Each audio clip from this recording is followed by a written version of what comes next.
सबसे पहले तो मैं आप सभी का अपने चैनल पर वेलकम करती हूँ और तहे दिल से करती हूँ आप मेरी वीडियो को ऐसे देखते रहना और मेरी सपोर्ट आप ऐसे करते रहना और मेरा हौसला ऐसे आप बना के रखना। और आज मैं आपके समक्ष एक ऐसी कहानी लेकर आई हूँ और मैं उम्मीद करूँगी आपको अच्छी लगेगी। और कमेंट करके बताना आप मेरी वीडियो को कहाँ से और कौन से गांव से और कौन से शहर से देख रहे हैं। आपको अच्छी लगे तो वीडियो को लाइक और शेयर भी करना, और यदि आप मेरे चैनल पर नए हैं तो सब्सक्राइब जरूर करना। चलो हम कहानी की तरफ चलते हैं और हम आपको कहानी सुनाते हैं। दोस्तों, एक प्राइवेट स्कूल में बच्चे पढ़ रहे थे। धीमा धीमा करके बारिश हो रही थी और स्कूल के बाहर एक बहुत बड़ी गाड़ी आकर रुकती है, जिसमें से डिस्ट्रिक्ट कलेक्टर साहब और साथ में जो उनका गार्ड होते हैं वो आकर उतरते हैं। उन्हें देखकर स्कूल में जो जितने भी लोग थे वो उनको देखकर चकित रह जाते हैं कि इतने बड़े जो जिला अधिकारी हैं उनको इस यहाँ क्या काम है और वो यहाँ क्यों आए हैं। दोस्तों, डिस्ट्रिक्ट कलेक्टर साहब जो होते हैं और साथ में जो गार्ड होता है वो सीधे प्रिंसिपल के ऑफिस में पहुंचते हैं और वहां जाकर एक सर के बारे में पूछते हैं जिनका नाम होता है मुकेश सर। जैसे ही कलेक्टर साहब मुकेश सर के बारे में पूछते हैं तो प्रिंसिपल चकित रह जाते हैं कि इतने जो बड़े अधिकारी हैं उनसे उनको मुकेश सर से ऐसा क्या काम है, और वो उनसे पूछ बैठते हैं कि आपको ऐसा उनसे क्या काम है। तब कलेक्टर साहब कहते हैं कि मुझे सर के कुछ जो पैसे हैं मुझे वो लौटाने हैं, इसलिए मुझे उनके बारे में जानना है। इसके बाद प्रिंसिपल सर कहते हैं कि वो यहाँ से कुछ दिन पहले रिटायरमेंट लेकर चले गए हैं, लेकिन अगर आप चाहते हैं तो मैं उनका जो पुराना एड्रेस है, जो पुरानी फाइल में एड्रेस है, मैं उनका आपको एड्रेस दे सकता हूँ। प्रिंसिपल की बात सुनकर कलेक्टर साहब उतावले हो जाते हैं और जल्दी जल्दी कहते हैं कि ठीक है, जल्दी जल्दी मुझे आप उनका एड्रेस दे दीजिए। इसके बाद प्रिंसिपल कलेक्टर साहब की बात सुनकर उनके मन में और भी जिज्ञासा होती है इस चीज़ के जानने के लिए कि इतने बड़े अधिकारी जो उनके बारे में जो जानना है, सर के बारे में जो जानना चाहते हैं, वो इतने उतावले क्यों हैं। और वो प्रिंसिपल सर जो हैं कलेक्टर साहब से पूछ ही बैठते हैं कि आप अपने बारे में बताइए और आपने ऐसा इतनी उनसे कौन सी इतनी मोटी रकम ली है जो चुकाने के लिए आप इतने उतावले हो रहे हैं। तब कलेक्टर साहब वहीं ऑफिस में बैठ जाते हैं और अपनी कहानी सुनाने लगते हैं कि कुछ समय पहले मैं भी इस स्कूल में पढ़ता था और मुकेश सर ने सभी बच्चों से एक सवाल किया था कि यदि आपके पास 100 रुपये हो तो आप उन पैसों का क्या करोगे। सभी बच्चों ने अलग अलग तरीके से जवाब दिया। किसी ने कहा कि मैं अपने लिए चॉकलेट खरीदूंगा, किसी ने कहा कि मुझे वीडियो गेम खरीदना है, किसी ने कहा मुझे अच्छे अच्छे कपड़े खरीदने हैं, किसी ने कहा मुझे अच्छे अच्छे खिलौने खरीदने हैं। लेकिन जब मेरा नंबर आता है तो मैंने कहा मैं अपनी माँ के लिए चश्मा बनवाऊंगा। मेरी माँ दूसरों के कपड़ा सिलती है जिससे उनकी आंखें कमज़ोर हो गई हैं और जो सुई है बार बार उनके हाथ में लग जाती है। तब मुकेश सर अपनी चेयर से उठकर उस बच्चे के पास पहुंचते हैं और कहते हैं कि आपकी माँ का चश्मा तो आपके पापा भी बनवा सकते हैं, आप इन पैसों से कुछ खाने की चीज़ें और कुछ अपने लिए जो वीडियो गेम वगैरह है आप खरीद सकते हैं, आप ऐसा क्यों करेंगे। तब उस बच्चे ने जवाब दिया कि मेरे पापा तो बचपन में ही गुजर गए थे और मेरी माँ दूसरों के यहाँ काम करके मुझे पढ़ा लिखा रही हैं और वो दूसरों के कपड़ा भी सिलती हैं जिससे उनकी आंखें कमज़ोर हो गई हैं और बार बार सुई उनके हाथ में लग जाती है। यदि उनके लिए चश्मा बन जाएगा तो उन बार बार सुई उनके हाथ में नहीं लगेगी। मेरी बात को सुनकर मुकेश सर जो होते हैं वो बड़े भावुक हो जाते हैं और मुझे अपने गले से लगा लेते हैं और कहते हैं जिस तरीके से तुमने ये इतना अच्छा जवाब दिया है आप आगे चलकर कामयाब जरूर होंगे। और उन्होंने उस बच्चे के हाथ में 100 की जगह 200 रुपये थमा दिए थे कि 100 रुपये तो ये मेरे वादे के अनुसार के हैं और 100 रुपये ये आपको मैं एक्स्ट्रा देता हूँ, जब आपके पास हो जाएंगे तब मुझे लौटा देना। और उन्होंने मेरी काफ़ी मदद की है, जैसे फ्री की जो ड्रेस होती थी जो पढ़ती थी वहाँ मदद की है, और नई क्लास में जब एडमिशन होता था तब मदद की है, नई बुकें खरीदने में भी मदद करी है और मेरी काफ़ी मदद की है। इसलिए मैं उनके ये 100 रुपये जो हैं मैं उनके लौटाने आया हूँ। और तो जो कलेक्टर साहब की जो बातें सुनकर प्रिंसिपल साहब भावुक हो जाते हैं और इस कहानी को सुनाते हुए वो जो कलेक्टर साहब हैं वो भी खुद भावुक हो जाते हैं और वो भी उनकी आंखों से भी जो आंसू होते हैं, जो आंसू की लड़ी होती है, वो बहने लग जाती है। इसके बाद कलेक्टर साहब मुकेश सर का अपना पुराना एड्रेस लेकर वो अपने सफ़र के लिए निकल जाते हैं। 3-4 घंटे का सफ़र करके वो अपने मंजिल पर पहुंच जाते हैं। लेकिन वहां जाकर पता चलता है कि वो तो कुछ दिन पहले इस मकान को बेचकर दूसरे शहर में शिफ्ट हो गए हैं। लेकिन आसपास में जो पड़ोस में उन्होंने मतलब पता करने के बाद वो मुकेश सर का जो शहर का एड्रेस ले लेते हैं और आगे के सफ़र के लिए निकल पड़ते हैं। शहर में उस एड्रेस पर पहुंच जाते हैं जहां मुकेश सर का बेटा रहता था। वो जाकर डोर बेल बजाते हैं, लेकिन वहां से अंदर से एक लड़का आता है। जी सर, आपको किससे मिलना है? कलेक्टर साहब कहते हैं हमें मुकेश सर से मिलना है, आप हमें उन्हें उनसे मिलवा दो।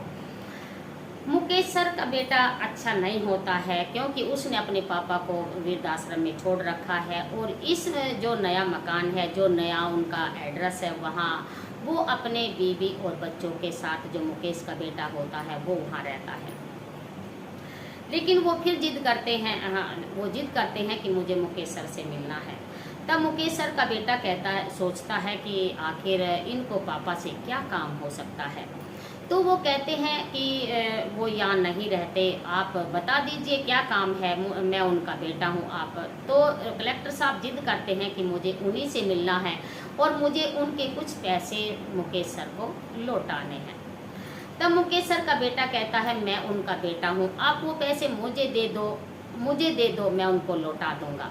लेकिन कलेक्टर साहब जिद करते हैं कि ये पैसे मैं उन्हीं को दूंगा, आप एक बार उनको अंदर से बुलवा दीजिए। लेकिन जब कलेक्टर साहब जिद करते हैं तो मुकेश सर के बेटे को मजबूरी में बताना पड़ता है कि मैंने अपने पिताजी को वृद्ध आश्रम में छोड़ रखा है। कलेक्टर साहब वृद्ध आश्रम का एड्रेस लेते हैं और वृद्ध आश्रम के एड्रेस पर पहुंच जाते हैं।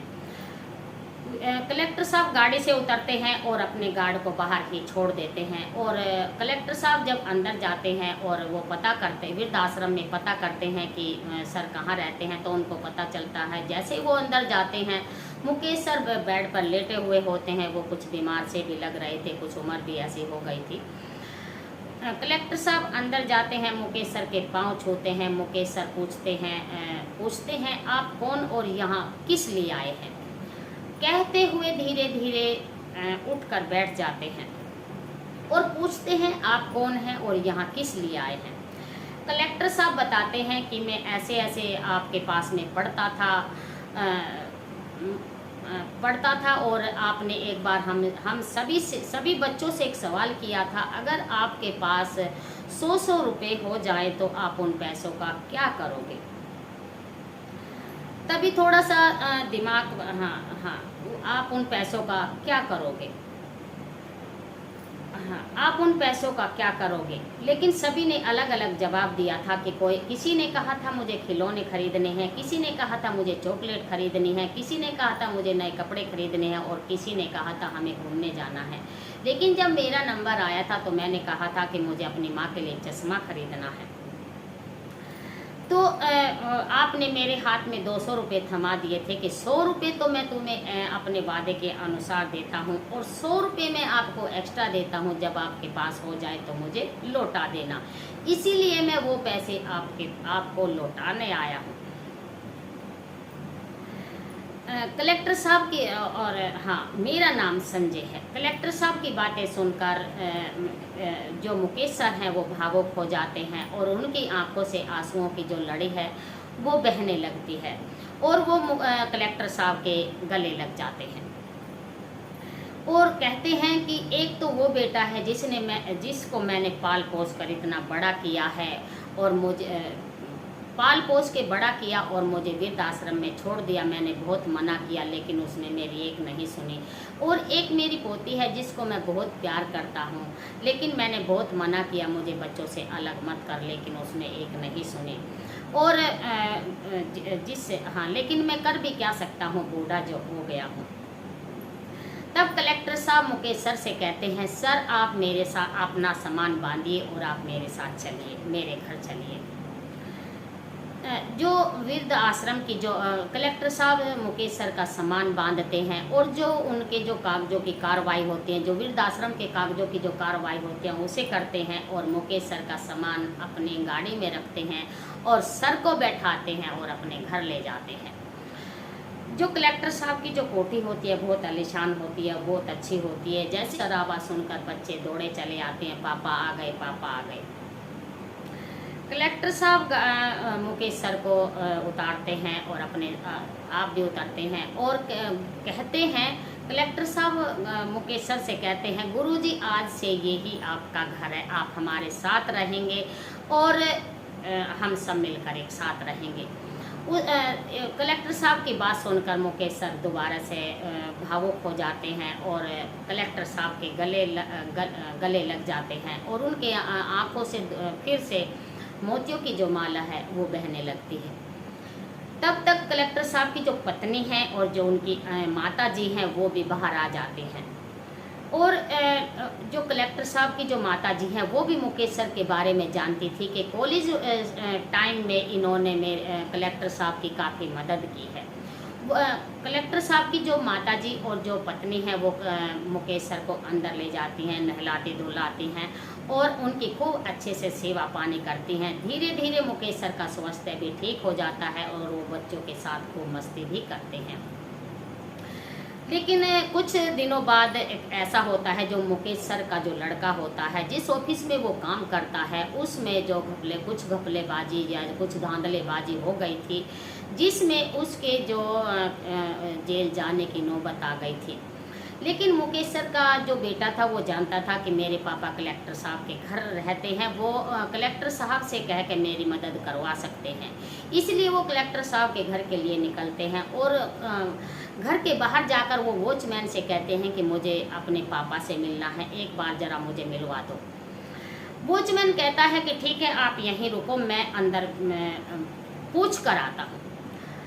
जैसे ही वॉचमैन मुकेश सर से पूछते हैं कि आपका बेटा आपसे मिलने आया है, मुकेश सर कहते हैं मेरा कोई बेटा नहीं, मेरा बेटा उसी दिन मर गया था जिस दिन मुझे वृद्धाश्रम में उसने छोड़ दिया था। वॉचमैन बाहर आकर मुकेश सर के बेटे को कहते हैं कि उन्होंने कहा है कि मेरा कोई बेटा नहीं, मेरा बेटा तो उसी दिन मर गया था जिस दिन उसने मुझे वृद्धाश्रम में छोड़ दिया था। लेकिन वो नहीं मानता है और मुकेश सर का जो बेटा होता है बहुत ज़ोर ज़ोर से चिल्लाता है और बहुत ज़ोर ज़ोर से अपने पापा को बुलाता है। लेकिन जब वो बहुत ज़ोर ज़ोर से चिल्लाता है तो अंदर से मुकेश सर और जो कलेक्टर साहब की पत्नी और साथ में अम्मा भी बाहर आ जाते हैं और मुकेश सर जो होते हैं अपने बेटे से कहते हैं कि मैंने आपको बहुत मना किया था कि मुझे वृद्ध आश्रम मत छोड़ो, लेकिन आपने मेरी एक नहीं सुनी। हो सकता है भगवान ने आपको इसी चीज़ की जो सज़ा दी हो, जैसा बोगे ऐसा काटोगे। इतना कहते ही वो अंदर चले जाते हैं, लेकिन वो बाहर चिल्लाता रहता है। लेकिन शाम को जब कलेक्टर साहब घर आते हैं और उनको पता चलता है कि ऐसे ऐसे उनका आज बेटा आया था और उन्होंने वो अपने बेटे को ऐसे बोल दिया, उसके बाद जो मुकेश सर हैं और जो कलेक्टर साहब हैं वो घर में बहुत ही बढ़िया खुशी खुशी रहते हैं और सभी से वो बहुत ही बढ़िया, और उनका स्वास्थ्य भी पूरी तरह से ठीक हो चुका है। और आपको मैं उम्मीद करती हूँ आपको ये कहानी अच्छी लगेगी, और इस कहानी को सुनाने का हमारा उद्देश्य किसी को परेशान करना नहीं है, किसी को दुख देना नहीं है। और आप हमें बताएं कि आप मेरी कहानी को, मेरी वीडियो को कहाँ से देख रहे हैं। अपने शहर और अपने गांव का नाम कमेंट में ज़रूर लिखना। और यदि आप मेरे चैनल पर नए हैं तो प्लीज़ सब्सक्राइब करे बगैर नहीं जाना है, वीडियो को शुरू से लास्ट तक ज़रूर देखना है। और मैं उम्मीद करूँगी आपको बढ़िया लगेगी, अच्छी लगेगी। और आगे भी फिर मैं दोबारा से हाजिर होती हूँ एक नई वीडियो के साथ, नए टॉपिक के साथ। तब तक जय हिंद, वंदे मातरम। और मैं आप सभी से अलविदा लेती हूँ और उम्मीद करूँगी कि आपको जो हमारी कहानी है अच्छी लगे, और आप कमेंट करिए, वीडियो को शेयर करिए और लाइक भी करिए। धन्यवाद।